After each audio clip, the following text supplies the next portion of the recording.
ভাই এখানে দাঁড়িয়ে আছোস কেন? বড় মেম সাহেব আর জামাই বাবু তার আত্মীয় স্বজনদের নিয়ে এসেছেন। হুজুর, এই এই মনে হয় ডালুর সাথে ছোট মেম সাহেবের।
হয়ে গেছে, তোর সাথে চিরদিনের জন্য সম্পর্ক ছিন্ন করে দিছি, তারপরেও আমার অনুমতি ছাড়া এই বাড়িতে পা দাঁড়ের স্পর্ধা তোর কি করে হলো? রহমত, রহমত, জি হুজুর। এদেরকে এই মুহূর্তে এখান থেকে চলে যেতে বল।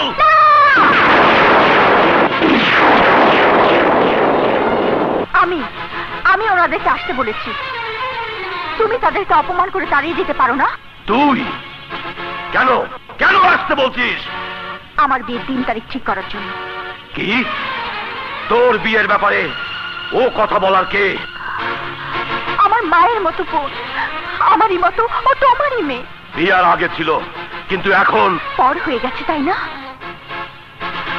বাবা, বিয়ে হয়ে গেলেই মেয়েরা বাবা মার কাছে পর হয়ে যায় না? হ্যাঁ, পর হয়ে যায়।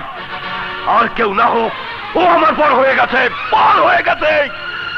এখনো সময় আছে, ওদেরকে চলে যেতে বল। আব্বাজান, আমরা এমন কি অপরাধ করছি যে আপনি ইচ্ছা হয়েছে আপনি কিচ্ছা খতম করে দিচ্ছেন? খবরদার, তুমি আমাকে আব্বাজান বলে ডাকবে না, তাতে আমার সম্মানে আঘাত লাগে। খুব তো সম্মান নিয়ে বড়াই করছেন, অথচ যে আপনার ছোট মেয়ের ইজ্জতের উপর হাত বাড়িয়ে আপনাকে অসম্মান করেছে তাকে কি উপযুক্ত শাস্তি দিলে না? সেইটা আমার ব্যাপার, তুমি বলার কে? আপনার মাইয়া আমার আত্মীয়, তাই ওর ভালো মন্দর ব্যাপারে আমার বাইটারও কথা করার অধিকার আছে। না, ঝিনুকের ব্যাপারে তোমাদের কারো কিছু বলার অধিকার নাই। আছে তালু সাহেব, আছে, কারণ ও আমার হবু বধূ, আর তাই ওকে বধূ করে ঘরে তুলে নেবার দিন তারিখ ঠিক করতে এসেছি। চুপ! ফের এই কথা উচ্চারণ করলে জিভটা তাই না ছিল। যেদিন একজনের তোমাদের ঘরে তুলে দিচ্ছি, সেই দিনই আমার সংসারের সুখের প্রদীপটা নিভা গেছে। বাপ হয়ে মেয়েরে ত্যাগ করছি, তারপর আবার সম্পর্ক করব কি করে ভাবলাম? আমি এখনো মিলা যাই না যে ওর ভালো মন্দ বোঝার কেউ নাই। কবে, কোথায়, কখন, কার সাথে ওর বিয়ে হবে সেই সিদ্ধান্ত আমি নেব। আমার বিয়ের ব্যাপারে আমার সিদ্ধান্ত চূড়ান্ত। কি? তাইলে তুই আরে বিয়ে করতে চাস? হ্যাঁ, মানে বুবু আছে, তুমি যদি রাজি না হও তাহলে তার মতে আমি বিয়ে করব। কিন্তু আমি বাইচা থাকতে তোদের আশা কোনোদিনই পূরণ হবে না। কেন হবে না? আমার বিয়ে আমার মতামতেই হবে, তুমি বাধা দিয়ে রাখতে পারবে না। ভুলে গেছিস কার সাথে কথা বলছিস? উনি তোর জন্মদাতা, উনি রাজি না থাকলে তোর এই বিয়ে হবে তাতে কি করে ভাবলি? আমেরিকা থেকে লেখাপড়া শিখে এসেছিস বলে তুই নিজেকে কি মনে করছিস? বাবার সাথে তর্ক করতে তোর এতটুকু বুক কেঁপে উঠলো না? কোন সাহসে তুই ওনার মুখের উপর কথা বলছিস? সে তোকে কতটুকু ভালোবাসে আজ পর্যন্ত বুঝতে পেরেছিস? এই পৃথিবীতে এখন তুই তার একমাত্র আপনজন।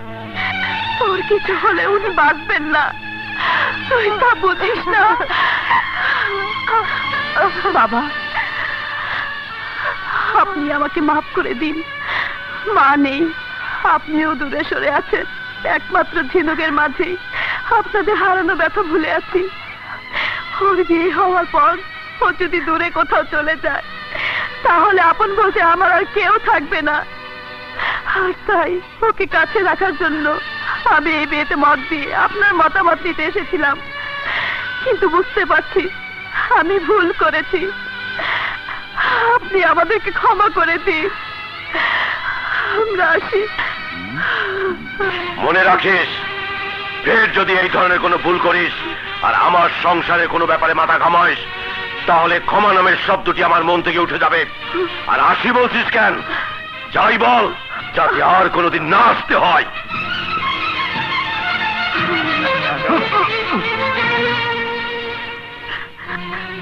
আসি বল, আসি।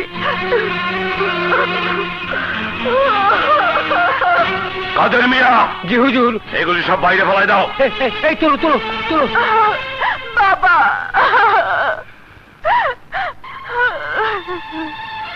বাবা, আমি অনেক বড় অন্যায় করে ফেলেছি, আমাকে তুমি মাফ করে দাও বাবা, মাফ করে দাও। করতে কিচ্ছা খতম করে দেই।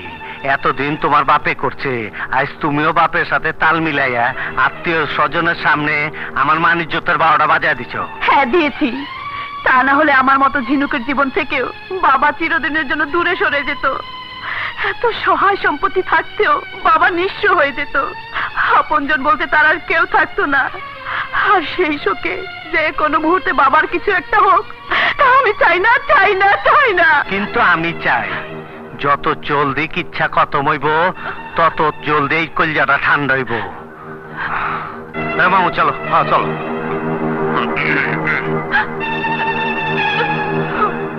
মামু একদম বডি বিক্রে কোবাই গেলেন।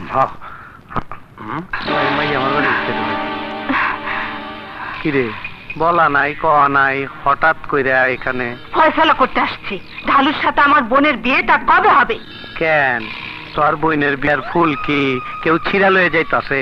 হ্যাঁ, তা না হলে ঢালুর সাথে তোমার শালীর বিয়ের দিন তারিখ ঠিক করতে চৌধুরী বাড়িতে গিয়েছিলে কেন? ও যায় নাই তো, ঢালু নিজেই তার ভাবিরে নিয়ে গেছিল। তোমারে কথা দিছে বইলা ও গিয়া বিয়ার কথাবার্তা বন্ধ করে দিয়েছে। তাই যদি হয় তাহলে বলো, কোন দিন কখন জেসমিন আর ঢালুর বিয়ে হবে? কথা যখন দিয়েছি তখন খুব জলদি কাম সাইরা ফেলাম। তার আগ পর্যন্ত তোর বইনে যেন পোলার পানের লগে টাঙ্কি না মারে, সেদিকে খেয়াল রাখ। যা। ঠিক আছে। কোন দিন আমার কিচ্ছা খতম হইব কে জানে।